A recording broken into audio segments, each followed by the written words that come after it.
alabanza, con nuestro ayuno y todo eso, movemos la mano de Dios. Dios no se mueve por lástima, Dios se mueve por amor y porque si sus hijos lo buscan. Dice, mira, hay una palabra que dice, clama a mí. ¿Qué está diciendo? Clama a mí. Y yo te responderé. Entonces, si no clamo, no viene, ahí lo dejo. Solamente la Biblia dice, clama a mí. Y en otra parte que está ahí dice, vengan a mí los que estáis trabajados y cargados, y yo os daré descanso. O sea, tenemos que ir a Él, tenemos que buscar de Él, porque lo dice la palabra, vengan a mí, vengan a mí. Y entonces, hoy yo, digamos, decirle que la actitud es lo primero, y el Señor quiere que nosotros tengamos una vida de testimonio frente a su presencia. Frente a su presencia. Y voy a empezar por esto. Todos conocen, bueno, si no la conocen, se la presento. Es el arca del testimonio, es el arca del pacto. Es un arca que estuvo en el tiempo de Moisés, que se movía, y en el tiempo de David también estaba. El arca significaba la presencia de Dios. Era un cajón de madera cubierto en oro, con unos querubines en oro en la parte superior, y tiene unas patas que no permitían que cayera directamente en el suelo. Tenía unas cosas para cargarlo, unos palos cubiertos en oro también. Dice aquí que el largo era 1,10 centímetros, el alto 67 y el ancho 67. Habían dos querubines encima como protegiéndola con sus alas abiertas, 4 patas, dos palos para llevarla, y era la presencia. ¿Qué había en ese tiempo entre el arca? Las tablas de la ley, las tablas de la ley. Entonces, vamos a quedarnos con esto primero. Y ahora, ¿por qué eso? La pregunta es, ¿qué vas a hacer tú frente a la presencia de Dios? Y voy a empezar por, no vamos a buscar tanto porque si no yo le voy a ir relatando. La historia es muy larga, entonces voy a, en los tiempos de Samuel, antes de que naciera Samuel, estaba el sacerdote Elí. La palabra dice que Ana iba cada año allá y estaba el sacerdote Elí. Pero el sacerdote Elí tenía 2 hijos que eran los encargados de cuidar el templo y de limpiar, eran los celadores prácticamente, y eran como sacerdotes. Se llamaba Ofni y Finés. Estos muchachos conocían la palabra, y estos muchachos aprovechaban de su cargo que tenían en el templo. Dice la palabra que Ofni y Finés, cuando se hacían las ofrendas, ellos cogían la mejor parte de las ofrendas para ellos. Dice la palabra que cuando hacían el sacrificio de los animales, había un ritual que había que hacerlo, y ellos cogían la mejor carne para ellos. Pero no solamente ahí, sino que fornicaban en las puertas del templo. Dice textualmente la palabra, dice, y los hijos de Elí eran hombres impíos y no tenían conocimiento de Jehová. Pero Elí era muy viejo y oía de todo lo que sus hijos hacían con Israel, y cómo dormían con las mujeres que velaban a la puerta del tabernáculo de la reunión. Y Elí les decía, ¿por qué hacen eso? Pero ellos, como se dice ahora, pasaban. Cuando yo leía ese texto, me acordaba de alguien que yo le decía, hermana, ¿y usted qué va a hacer? ¿Cómo va a responder delante de Dios por sus hijos? Porque todos sus hijos hacen el mal. Y decía, yo no sé. Ellos ya son mayores, yo ya me presento delante de Dios. Y yo estoy bien. Nosotros como padres tenemos que responder por nuestros hijos hasta siempre. Si sus hijos se pierden, usted tiene que responder delante de Dios. Entonces, por eso es importante darles una buena atención. Nosotros siempre creemos y pensamos y cuando nos acomodamos, decimos, Dios es bueno, no pasa nada, Dios es bueno, ¿sí? Y entonces, le digo, a veces le he dicho a las personas, a las hermano, ¿usted cómo está? Ah, no, Dios está conmigo, Dios está conmigo. Y entonces es el tiempo de preguntarle a esas personas, ¿y tú estás con Dios? ¿Y tú realmente estás con Dios? Entonces ahí ya la palabra queda como dudando, ¿sí? Porque, claro, Dios es bueno y es misericordioso, pero Dios siempre está con nosotros, pero Dios quiere que nosotros le busquemos, le anhelemos y busquemos su presencia, anhelemos su presencia. Eso es lo que quiere Dios. Y ahora dice que hubo un momento en que pelearon los hijos de Israel contra los filisteos. Y se fueron a la guerra. Y resulta que a veces cuando nosotros creemos que Dios es un amuleto, nos hacemos tatuar aquí una cruz, nos ponemos un crucifijo bien grande o unos crucifijos aquí. Eso es amuleto, eso no es la presencia de Dios. La presencia de Dios va mucho más allá. La presencia de Dios se lleva mucho más allá, alma, cuerpo y espíritu.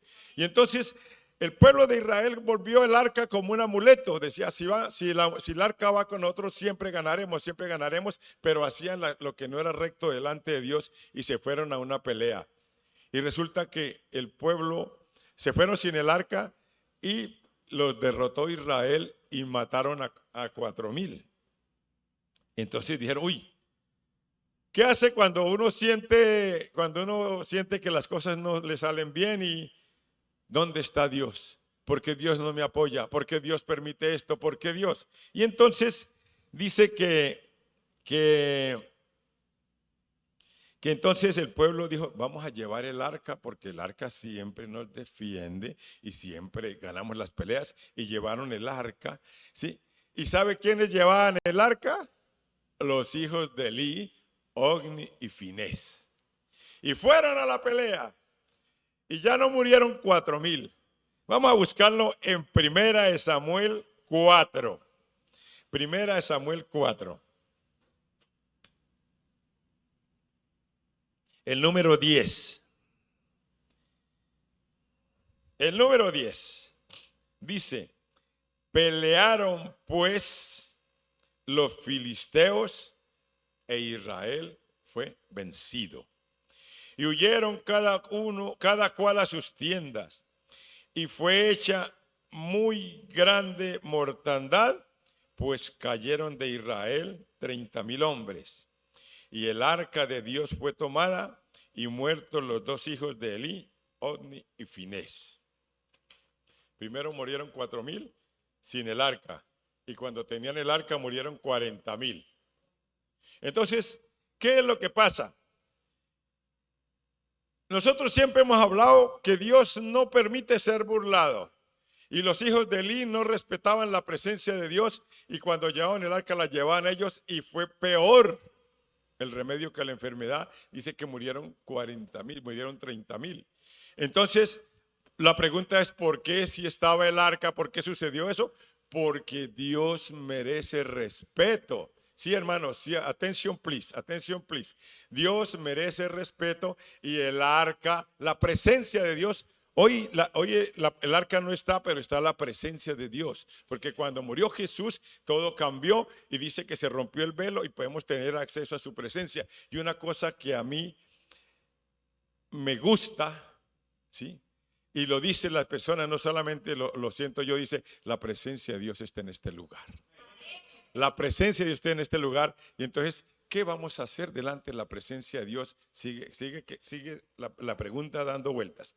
Los hijos de Elí fallaron, y dice que murieron los dos hijos de Elí. Pero hay una cosa que siempre hay que tener: el pecado trae consecuencias. Y resulta que llegó uno de los que escapó de la guerra corriendo y llegó donde Elí. Elí, que sus hijos fueron muertos y el arca cayó. ¿Sí? Y el arca cayó. Y entonces resulta que en ese momento que pasó, dice que Elí se fue hacia atrás y se desnucó. O sea, murió también el culpable, el padre de los hijos malos. Y no solamente eso, sino que dice que la nuera de Elí, una de las mujeres de la esposa de Finés, dice que entró en parto y murió. Entonces, ¿por qué sucedió eso? Porque la gente se burla de la presencia de Dios y eso fue lo que sucedió allí. Y dice que el arca se la llevaron los filisteos. ¿Cómo se la llevaron? Como un trofeo de guerra. Y dijeron, ¿y ahora dónde la ponemos? La cogieron y la pusieron al frente de su Dios. Al día siguiente entraron los filisteos allí y se dieron cuenta que el dios Dagón se había inclinado ante el arca de la presencia. Y ellos dijeron, ¿algún viento que pasó por aquí tumbó al dios Dagón? Lo pararon y cerraron todas las puertas y todo. Y al día siguiente volvieron y resulta que el dios Dagón se cayó mucho más, se inclinó y estaba sin brazos y sin piernas, inclinado ante la presencia de Dios. Entonces eso ya a ellos les sospechó. Pero cuando en ese caso los filisteos no honraban el arca, vino enfermedad al pueblo de Filistea. Le empezaron a salir tumores. Y entonces dijeron, no, llevémoslo de esta ciudad para esta ciudad. Y en esta ciudad salían tumores. Y en esta ciudad. Uy, Señor, ¿qué vamos a hacer? ¿Qué vamos a hacer? Y empezaron a decir, dice, ¿qué vamos a hacer? Entonces, dice,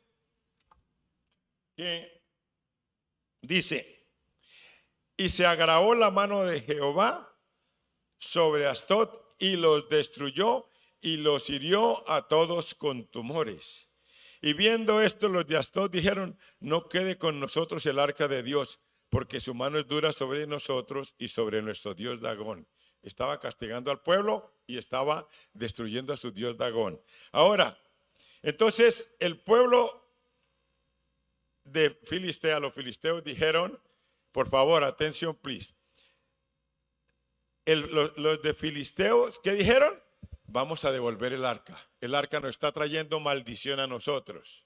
Y la devolvieron. Dice la palabra que la devolvieron, hicieron unos tumores de oro y unos ratoncitos de oro y la devolvieron. Pero ¿cómo la devolvieron? La pusieron en unos bueyes y los bueyes se fueron caminando como el coche de mi hermano Wilfredo, derecho y llegaron sin que nadie los llevara, llegaron directamente a donde estaban los israelitas. Y dice que cuando llegaron los israelitas, vieron el arca, dice, y los de Beret Semes segaban el trigo en el valle y alzando los ojos vieron el arca y se regocijaron cuando la vieron. Los filisteos dijeron, nos está maldiciendo, quitémosla, y la entregaron. Y luego entonces, aquí viene lo bonito de todo esto. Dice, y vinieron los de Kiriat Jearim y llevaron el arca a Jehová y la pusieron en casa de Abinadab. Cogieron el arca, la llevaron donde un muchacho y dice que vamos a buscarlo en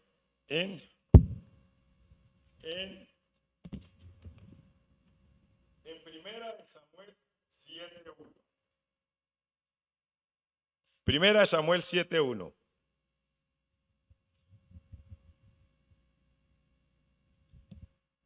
Estoy alargando, estoy tratando de contar la historia de lo que pasó con el arca de la presencia para que ustedes se vayan haciendo una idea de qué fue lo que pasó realmente. Dice, vinieron los de Kiriat Jearim y llevaron el arca de Jehová y la pusieron en casa de Abinadab, situada en el collado, y santificaron a Eleazar, su hijo, para que guardase el arca de Jehová. Luego dice en el número 2, desde el día que llegó el arca a Kiriat Jearim, pasaron muchos años, 20 años, y toda la casa de Israel lamentaba en pos de Jehová. Mientras estuvo el arca en casa de Abinadab, el pueblo de Israel sufrió 20 años. 20 años. Y entonces vino David. Dijo, yo voy a traer el arca a Jerusalén. Y se fue David a traer el arca a Jerusalén. ¿Y qué pasó? Iba con sus bueyes, con todos y todo el mundo cantando. Dice textualmente, dice, y David y todo Israel se regocijaban delante de Dios con todas sus fuerzas, con cánticos, arpas, salterios, tamboriles, címbalos y trompetas. Pero cuando llegaron a la era de Kidón, Usa extendió su mano al arca para sostenerla porque los bueyes tropezaron y el furor de Jehová se encendió contra Usa y le hirió porque había extendido su mano al arca y murió allí delante de Dios. David tuvo pesar porque Jehová había quebrantado a Usa, por lo que llamó a aquel lugar Pérez Usa hasta hoy. Y David temió a Dios aquel día y dijo, ¿cómo hemos de traer el arca de Dios? Y no trajo. Entonces mira, vamos a buscar Primera de Crónicas 13:13. Primera de Crónicas 13:13.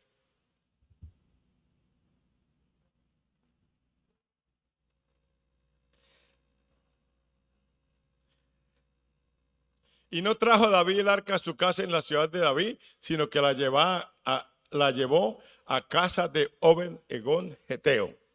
Y en el número 14 dice, mire lo que dice en el número 14. Y el arca de Dios estuvo con la familia de Obed-Edom en su casa 3 meses. ¿Cuánto duró donde el otro? En Navidad, 20 años.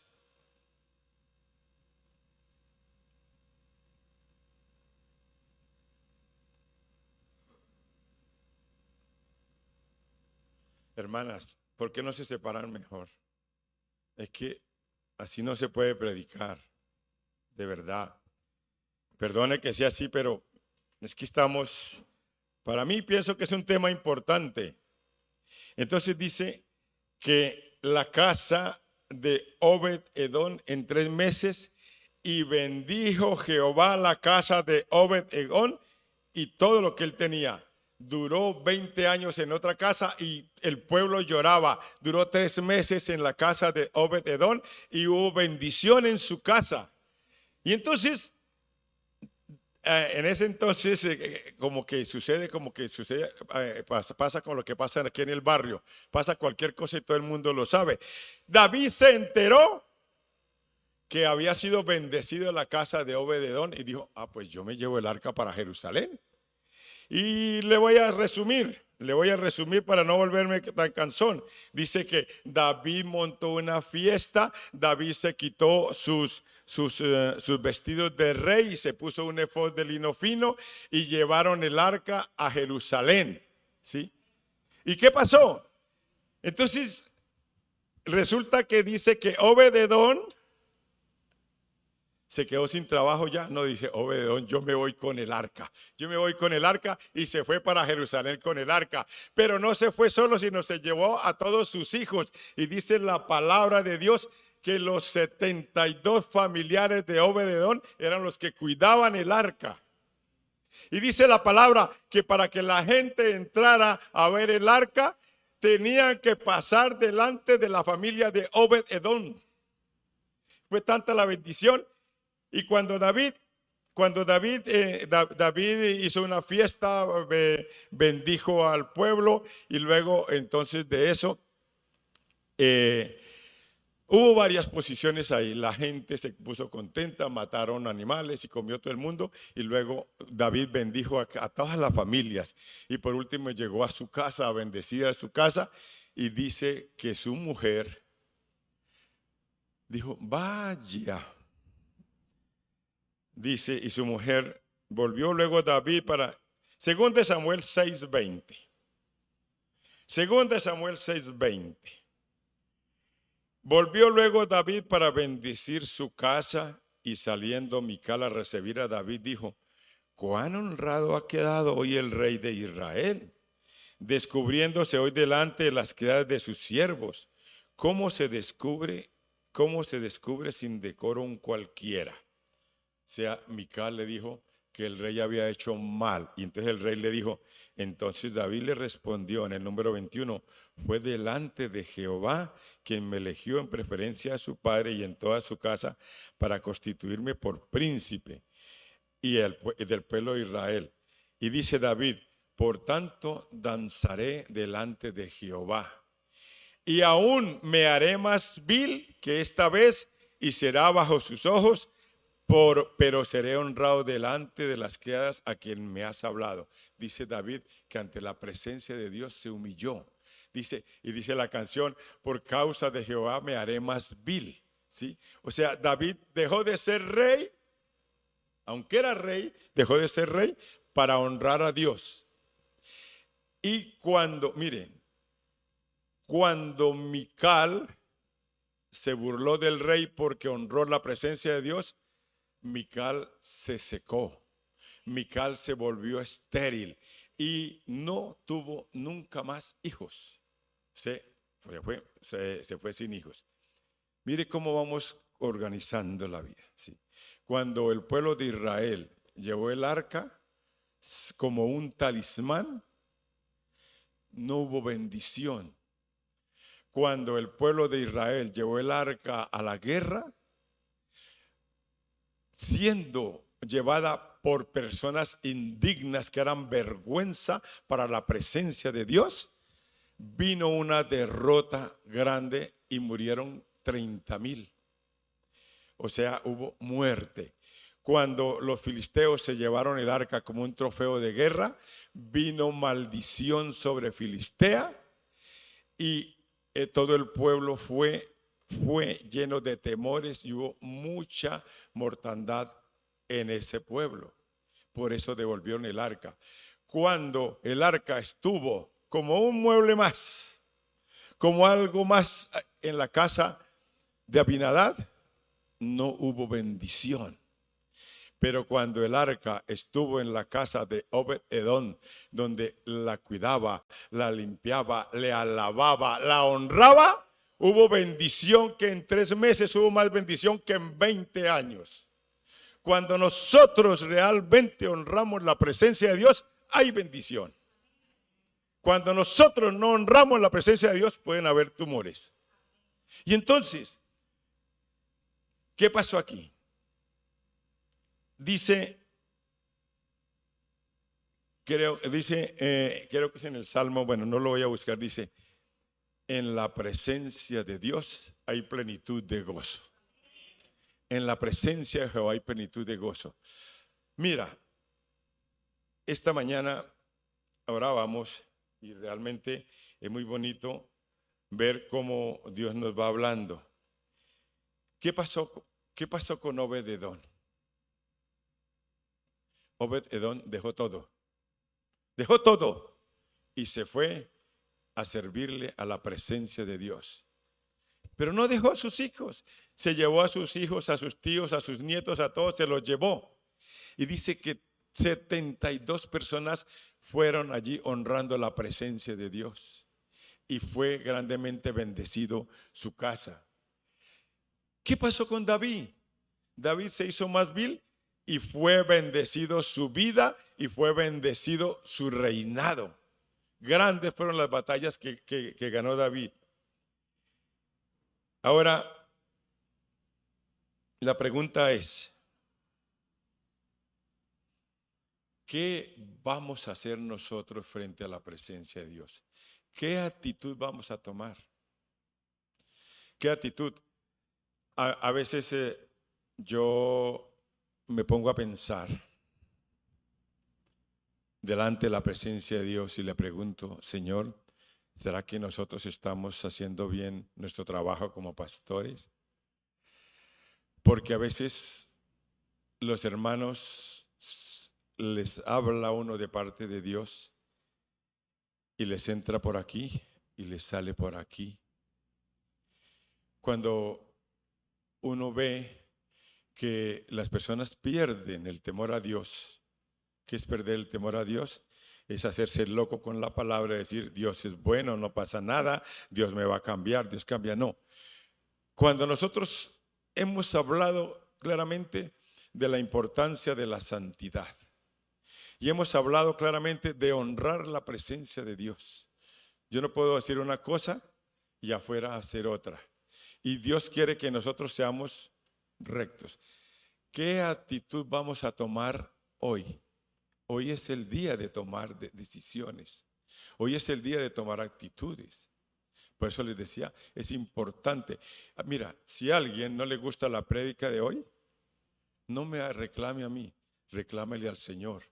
Porque el Señor la ha confirmado y la ha confirmado aún con lo que habló Cristian, la siguió confirmando. O sea, Dios quiere, Dios está tratando con su pueblo, está tratando con su iglesia y Dios quiere que nosotros respetemos la presencia de Dios y que no seamos, digamos, lazos, tranquilos, calmaditos ante la presencia de Dios.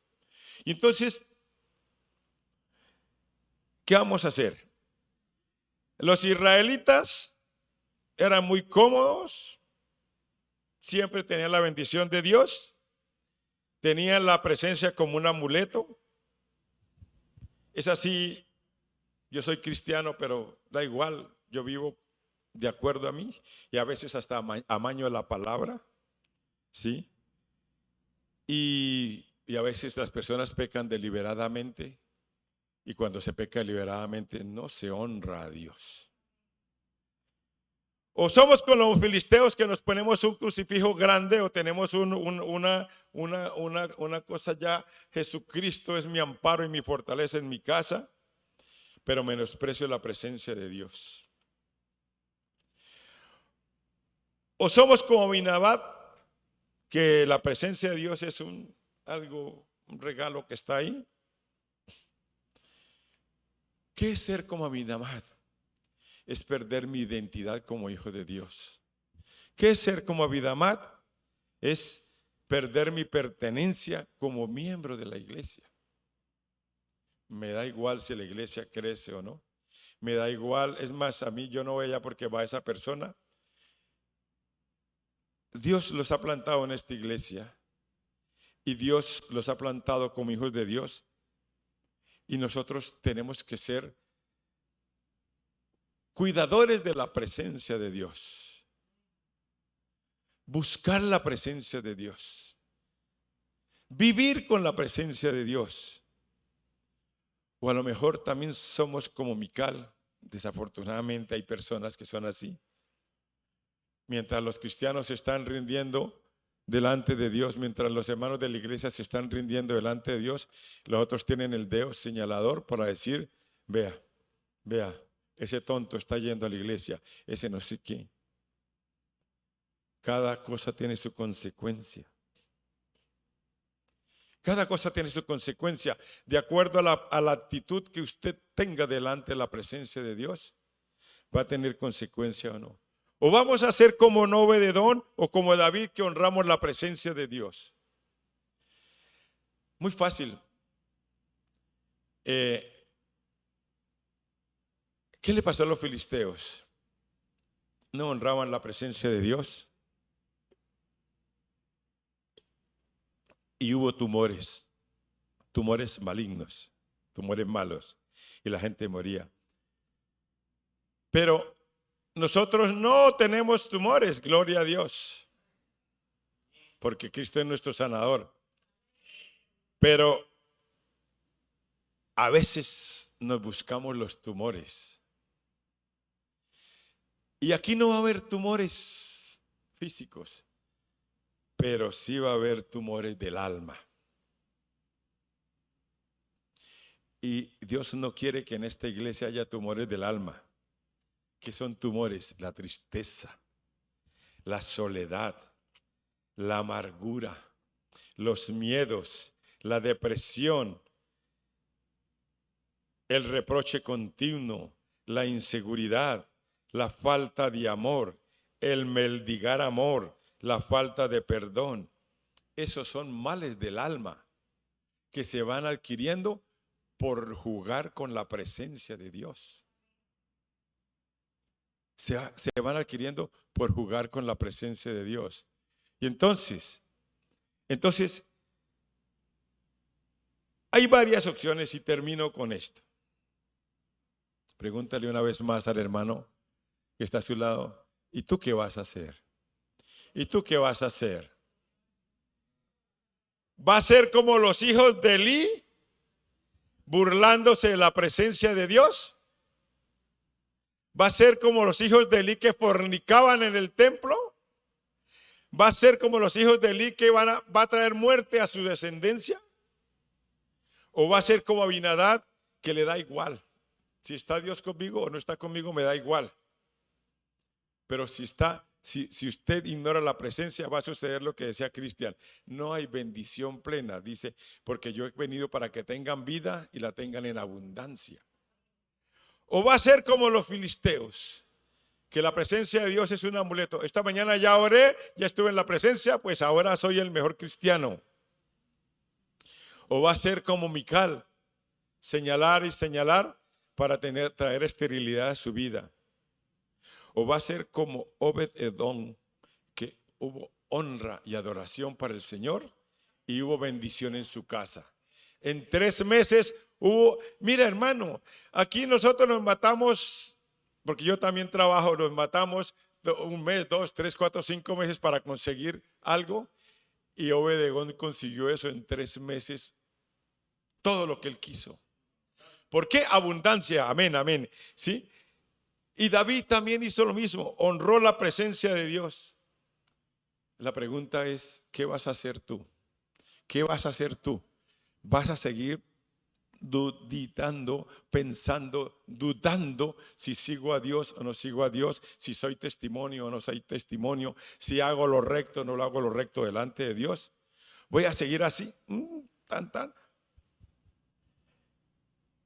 Esta prédica la vamos a mandar también a los hermanos que no vinieron hoy, ¿sí?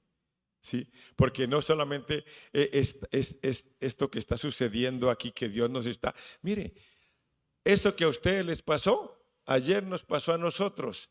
Dios nos confrontó, a los líderes ayer nos confrontó y nos dijo, ¿ustedes qué van a hacer? ¿Ustedes qué van a hacer delante de la presencia de Dios? Entonces nosotros no queremos que ninguno se pierda. Queremos una bendición abundante en la iglesia. Queremos que haya santidad, haya bendición. Y por eso es que el Señor está diciendo, ¿usted qué va a hacer? ¿Tú qué vas a hacer, hermano? ¿Tú qué vas a hacer? ¿Vas a hacer lo que hizo Obed-Edom? ¿O vas a hacer lo que hizo David?